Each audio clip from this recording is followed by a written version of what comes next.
आज हम लोग का टॉपिक है performance ratio. Activity ratio Hindi में है निष्पादन या क्रियाशीलता अनुपात। यह रेशियो किसी भी संस्था के मैनेजमेंट और उनके एम्प्लॉइयों की परफॉर्मेंस की जांच करता है कि यदि संस्था में एम्प्लॉय लगे हुए हैं, प्रोडक्शन मैनेजर है, सेल्स मैनेजर है, परचेज मैनेजर है, फाइनेंस मैनेजर है और उनके अंदर जो एम्प्लॉई हैं जो काम कर रहे हैं वो अपना काम सही ढंग से कर रहे हैं कि नहीं कर रहे, अपना परफॉर्मेंस सही ढंग से दे रहे हैं कि नहीं दे रहे हैं, उनका परफॉर्मेंस बिजनेस के लिए फेवरेबल है कि नहीं है। इसके लिए हम लोग इसकी जांच करने के लिए हम लोग परफॉर्मेंस रेशियो का यूज करते हैं। किसी भी बिजनेस का मेन पर्पज अधिक से अधिक लाभ कमाना तथा बिजनेस की फाइनेंशियल पोजीशन को स्ट्रॉन्ग करना है। इसके लिए टॉप मैनेजमेंट द्वारा अनेक प्रकार की पॉलिसी और स्ट्रेटजी बनाई जाती है और इस पॉलिसी और स्ट्रेटजी को अलग अलग डिपार्टमेंट के मैनेजर द्वारा अपने एम्प्लॉइयों से उसका इम्प्लीमेंटेशन कराया जाता है, उसको लागू कराया जाता है। जैसे परचेज डिपार्टमेंट का मैनेजर है तो उसका काम है रॉ मटेरियल को परचेज करना।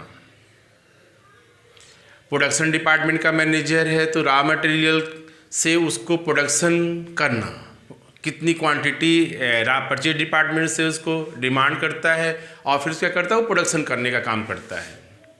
सेल्स डिपार्टमेंट हर मंथ की सैलरी का स्ट्रेटजी बनाता है और उसको बेचने के लिए अपने एम्प्लॉइयों पर सारा वर्क करने के लिए उनको का वर्क देता है। कौन एम्प्लॉय किस एरिया में अपने माल को बेचेगा, सबका टारगेट अलग अलग वो डिसाइड कर देता है।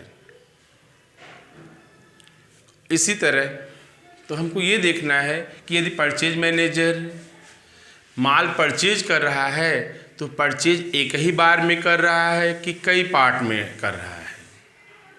कैसे, अगर बिस्किट बनाने वाली कंपनी है तो गेहूं का परचेज करेगी, जौ का परचेज करेगी, मक्के का परचेज करेगी, तो उसको सर किस टाइम वो परचेज करता है, किस रेट पे परचेज करता है, पूरा माल एक ही बार परचेज करता है कि कई पार्ट में परचेज करता है, क्या परचेज किए गए माल को स्टोरेज रखने के लिए पूरी व्यवस्था कर रखा है कि नहीं कर रखा है। इसी तरह यदि उधार माल बेचा गया है तो जो डेटर है उनसे डेटर से कैश रिसीप्ट कलेक्शन, कैश का कलेक्शन सही टाइम पे उचित समय पे कलेक्शन हुआ है कि नहीं हुआ है। यदि उधार माल बेचा गया है, उधार अगर माल परचेज करके लाए हैं तो सर उनको अगर हम पेमेंट सही टाइम पे किए हैं कि नहीं किए हैं। कहीं ऐसा तो नहीं बहुत जल्दी पेमेंट कर दी, इमीडिएटली पेमेंट हो गया, क्योंकि पेमेंट करने का अपना एक उचित समय है। नॉर्मली 3 महीने का समय एक उचित समय माना जाता है। ज़्यादा पहले भी पेमेंट करना बिजनेस के लिए फेवरेबल नहीं होगा और आज अधिक टाइम लगा के पेमेंट करना भी बिजनेस के गुडविल के लिए अच्छा नहीं होगा। इस तरह कौन सा एम्प्लॉई, जिस एम्प्लॉइयों को कार्य दिए गए हैं, उनको वर्क दिए गए हैं, वो अपना वर्क अच्छे से सही ढंग से परफॉर्मेंस उसका कर रहे हैं कि नहीं कर रहे हैं, इसकी जांच करने के लिए हम लोग क्या करते हैं, परफॉर्मेंस रेशियो का यूज कर लेते हैं। इस प्रकार परफॉर्मेंस रेशियो क्या हम लोग का है, किसी भी संस्था के मैनेजर और उनके एम्प्लॉई के वर्क का वैल्यूएशन है कि वो अपना वर्क कितना, वो अपना आउटपुट बिजनेस को दे रहे हैं। इसके लिए हम लोग क्या करते हैं, कुछ रेशियो का प्रयोग कर लेते हैं परफॉर्मेंस रेशियो में। सबसे पहले एक नंबर स्टॉक टर्नओवर रेशियो।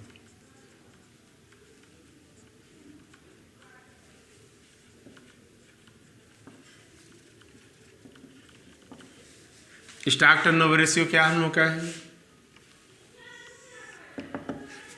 कि एक बिजनेस में जो स्टॉक माल परचेज किए जाते हैं, वो परचेज किए गए माल का कितना पार्ट बना के बेच दिया गया है और कितना पार्ट बचा हुआ है, जो बचा रहता है उसको हम लोग क्या बोलते हैं, क्लोजिंग स्टॉक। तो क्लोजिंग स्टॉक का कितना गुना, कितना टाइम्स हमने बना के बेच दिया है, उसे क्या बोलते हैं हम लोग हैं, स्टॉक टर्नओवर रेशियो। क्या फार्मूला हम लोग का है,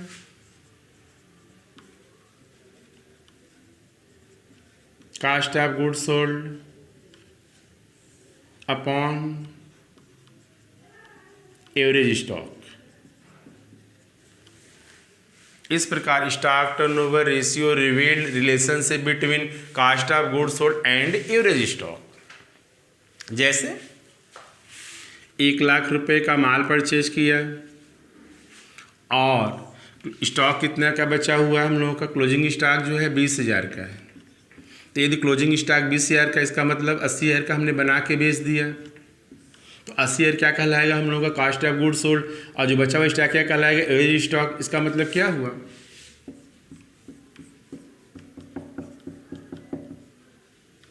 कि सर जो हमारा क्लोजिंग स्टॉक है, जो हमारे गोदाम में क्लोजिंग स्टॉक बचा हुआ है, उसका 4 टाइम्स माल हमारा बिक चुका है। ये तो सिचुएशन अच्छी है, उस वर्कर की, उस एम्प्लॉय की, उस मैनेजर का परफॉर्मेंस क्या है, बेटर है, अच्छा माना जाएगा। और भी एक एम्प्लॉय है, उसने भी 1,00,000 का माल परचेज किया है, 80,000 का माल गोदाम में बचा हुआ है। इसका मतलब क्या हुआ सर, उसने 20,000 का माल बना के बेचा है, तो क्या आएगा रेशियो 1/4, मतलब 0.25 टाइम्स। इसका मतलब क्या हुआ कि सर जो हमारे जितना हमने माल परचेज किया है, जितना माल हमारा गोदाम में बचा हुआ है, उसका सिर्फ 0.25 1/4 ही सिर्फ बना के बेच पाए, पूरा माल हमारा बचा हुआ है।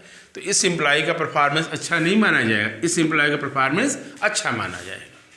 अगर हमको ये पता करना है कि सर ये जो 4 टाइम्स है, 4 गुना माल बना के बेचे हैं, कितने पीरियड में बेचा है, तो इसके लिए हम लोग क्या करते हैं, स्टॉक वेलोसिटी निकाल लेते हैं।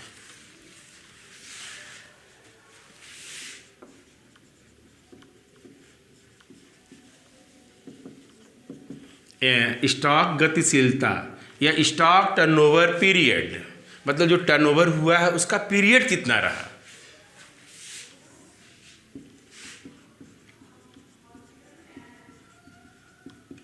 Average stock upon cost of goods sold into 12 month, 15 week या 365 दिन। यदि आपको मंथ में पता करना है तो 12 से डिवाइड करेंगे, और यदि आपको वीक में पता करना है तो 52, क्योंकि एक साल में 52 सप्ताह होते हैं, और यदि डे वाइज पता करना है तो इंटू 365, तीनों में से कोई एक अप्लीकेबल होगा। ये हम लोग का है स्टॉक वेलोसिटी, मतलब जो 4 टाइम्स हमने आपको समझाया है, तो 4 गुना से बेचने का हमारा पीरियड क्या रहा।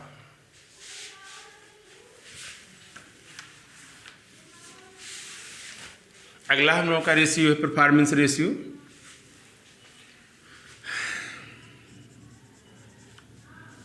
Asset turnover ratio. Asset turnover ratio क्या है, अगर बिजनेस में स्टॉक परचेज कर रहे हैं, माल परचेज कर रहे हैं, बना के बेच रहे हैं, तो उसके लिए मशीनरी है, फर्नीचर है, अनेक प्रकार के फिक्स असेट भी हमको खर्च करने पड़ते हैं। तो हमको ये देखना है कि सर हमारा कितना फिक्स असेट है और उसकी अकॉर्डिंग कितने का माल बना के बेचा गया है।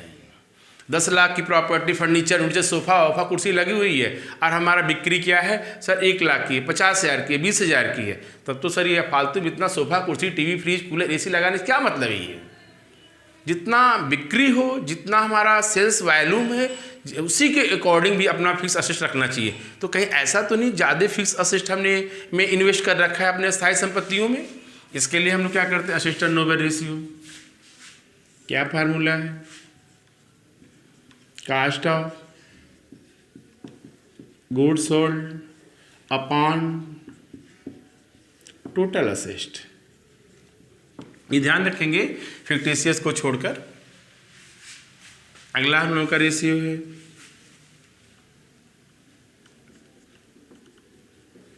Fix asset. असेट 2 तरह के, एक फिक्स असेट और करेंट असेट, दोनों को अलग अलग। Fix asset turnover ratio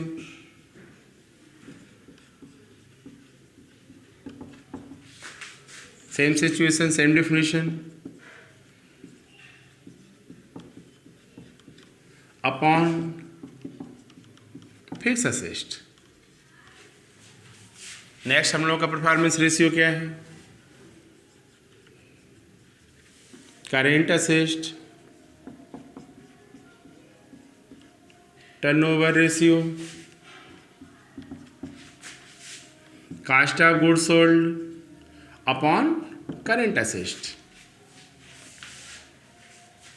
next हम लोग का रेशियो है, तो फिक्स असेस्ट टर्नओवर रेशियो क्या बता रहा, समझाए थे कि जितना हमारा फिक्स असेस्ट है उसके अकॉर्डिंग हमारी कॉस्ट ऑफ कितने का माल बना के हमने बेचा है। करेंट असेस्ट, हम लोग करेंट असेस्ट में क्या क्या इंक्लूडेड, स्टॉक है, डेटर है, एडवांस है, प्रीपेड है, बैंक है, कैश है, ये सब क्या हमारा है सर, वो करेंट असेस्ट है। जो हमारा करेंट असेस्ट है उसके अकॉर्डिंग हमारा कॉस्ट ऑफ गुड्स कितने का माल हमने बना के बेचा है, क्योंकि किसी भी बिजनेस की कास्ट ऑफ गुड्स सोल्ड या सेल्स वॉल्यूम जितनी अधिक होगी प्रॉफिटेबिलिटी ही उतनी अच्छी होगी, और साथ में फाइनेंशियल पोजीशन भी उतना ही स्ट्रांग होगा। आगे हम लोग का है current asset, working capital turnover ratio,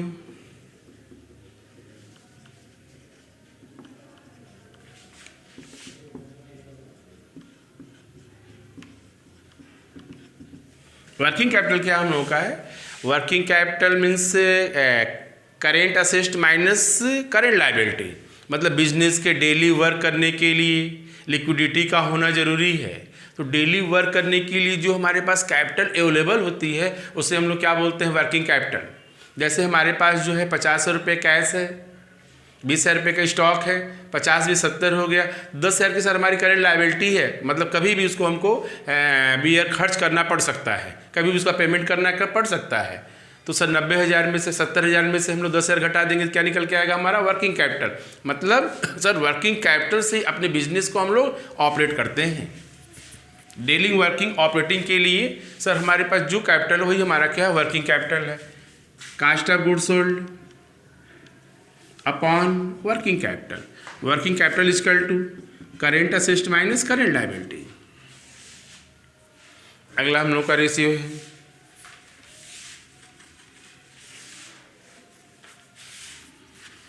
data turnover ratio.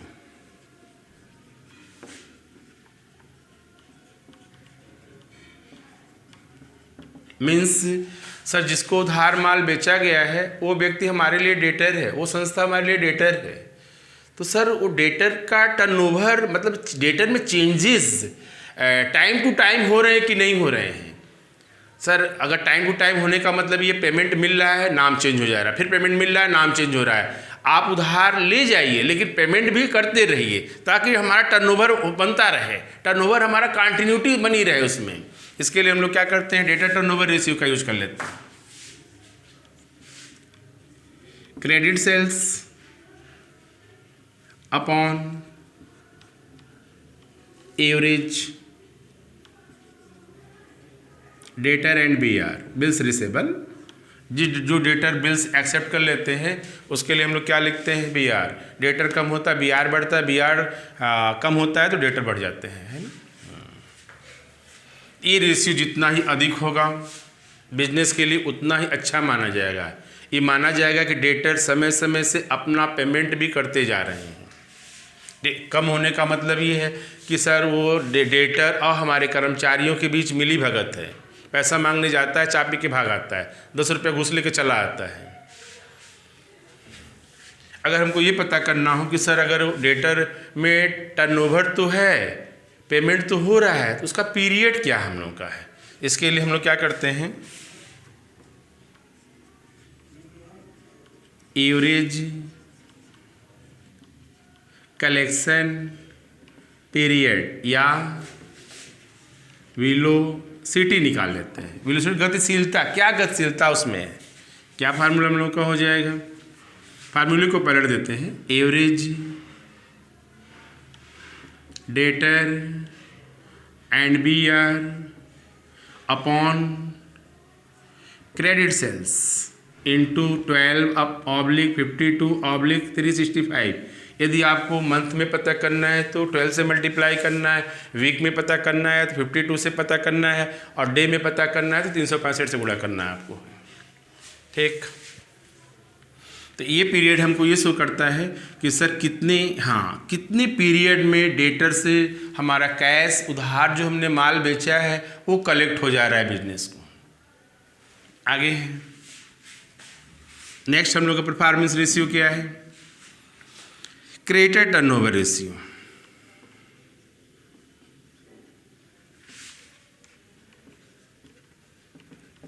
मतलब जहाँ से हमने माल उधार परचेज करके लाया, ऑन क्रेडिट पे माल परचेज किया है, वहाँ भी तो पेमेंट करना ज़रूरी है। तो ऐसा भी नहीं ज़्यादा जल्दी पेमेंट करना भी सही नहीं है। यानी अगर जल्दी जल्दी पेमेंट हो रहा है, इसका मतलब कि क्रेडिटर हमारे कर्मचारियों में मिली भगत है। अरे सर 10 लाख का पेमेंट है, जल्दी कराओ, 2% कमीशन ही ले लेना। तो हर आदमी चाहता है कि हमारा पेमेंट जल्दी से जल्दी हो जाए, लेकिन बिजनेस के लिए इमीडिएटली पेमेंट करना फेवरेबल नहीं है। लिक्विडिटी रखना हमेशा ज़रूरी है। तो एक सही समय पे पेमेंट करना, ये भी अधिक समय भी नहीं लगाना है। अधिक समय पेमेंट करेंगे तो सर हमारी गुडविल क्या हो जाएगी? खराब हो जाएगी, कोई हमको उधार माल दोबारा नहीं बेचेगा। तो हम लोग क्या करते हैं, क्रेडिटर टर्नओवर रेशियो का यूज़ कर लेते हैं। सर क्रेडिटर टर्नओवर कितना एक बिजनेस में चेंजेस हो रहा है कि नहीं, और चेंजेस होना भी ज़रूरी है, पेमेंट करना भी बिजनेस के लिए ज़रूरी है। क्या फार्मूला हम लोग का है? Credit purchase upon average creditor and BP. Creditor और बीपी दोनों क्या एक दूसरे रिलेटेड है। अगर बिल एक्सेप्ट किया है हमने तो अपने वहाँ क्या लिखेगा? बीपी लिखेगा, है ना। ठीक, आगे हम लोग का है, यदि हमको ये पता करना है कितना पीरियड में हम पेमेंट करते हैं। जो भी कंपनी किसी दूसरी कंपनी को या कोई भी सप्लायर किसी को उधार माल बेचता है, तो सबसे पहले उन कंपनियों का इस रेशियो का क्रेडिटर टर्नओवर रेशियो और क्रेडिटर एवरेज पेमेंट पीरियड पता कर लेता है कि उसका टर्नओवर रेशियो है क्या, क्रेडिटर टर्नओवर रेशियो, वो हमारा पेमेंट जल्दी करेगा कि नहीं करेगा। तभी वो क्या करता है, हमको उधार माल बेचता है। तो इसके लिए हम लोग क्या करते हैं, सर वो क्रेडिटर एवरेज पेमेंट पीरियड या क्रेडिट पेमेंट पीरियड निकाल लेते हैं हम लोग। एवरेज पेमेंट पीरियड या वेलोसिटी, गतिशीलता, क्या फार्मूला हो जाएगा? Average creditor oblique BP and BP upon credit purchase into month में पता करना है 12, वीक में पता करना है 52 और डे वाइज पता करना है 365। इस तरह हम लोग किसी भी संस्था के एम्प्लॉइयों की परफॉर्मेंस की जांच के लिए इन फार्मूलों का, इन रेशियो का यूज़ कर सकते हैं। इसे हम लोग टर्नओवर रेशियो भी कहते हैं, क्योंकि सारे फार्मूले जो है टर्नओवर बेस पे हैं, टाइम्स पे हैं, गुने पे हैं। अब हम लोग देख रहे हैं डेटा टर्नओवर रेशियो क्या है, किसके बीच रिलेशन हम लोग का है? Credit sales and debtor. Sales का रिलेशन डेटर से है, क्रेडिट सेल्स का रिलेशन डेटर से है और क्रेडिट परचेज का रिलेशन क्रेडिटर से है। इसी के अकॉर्डिंग हम लोग को फार्मूला याद रखना है। देखो क्रेडिट सेल्स है तो डेटर लिखा हुआ BR, और यहाँ क्रेडिट परचेज है तो क्या लिखा है? क्रेडिटर और BP लिखा हुआ है। उधार माल परचेज करके लाएंगे तो हम क्या कहलाएंगे? उसके लिए क्रेडिटर। वो हमारे लिए क्या कहलाएगा? वो हमारा क्रेडिटर, क्योंकि पैसा हमसे लेने ही आएगा वो। तो हमेशा क्रेडिट परचेज का रिलेशन किससे होता है? सर वो क्रेडिटर से होता है। और क्रेडिट सेल्स का रिलेशन किससे होता है? हम लोग का डेटर से होता है। इस तरह हम लोग परफॉर्मेंस रेशियो किसी भी संस्था की लाभदायकता एवं फाइनेंशियल पोजीशन उसके एम्प्लॉइयों के वर्क से, उनके कार्यों से ही घटती है, बढ़ती है। अगर उनका परफॉर्मेंस अच्छा है तो बिजनेस भी अधिक से अधिक लाभ गेन करेगा और उसकी फाइनेंशियल पोजीशन भी क्या होगी? स्ट्रांग होगी। तो आज हम लोग का ये टॉपिक कंप्लीट हुआ, परफॉर्मेंस रेशियो। परफॉर्मेंस रेशियो जब भी पूछता है तो हमको इतने रेशियो फाइंड आउट करने होते हैं। आज का टॉपिक हम लोग क्लियर है।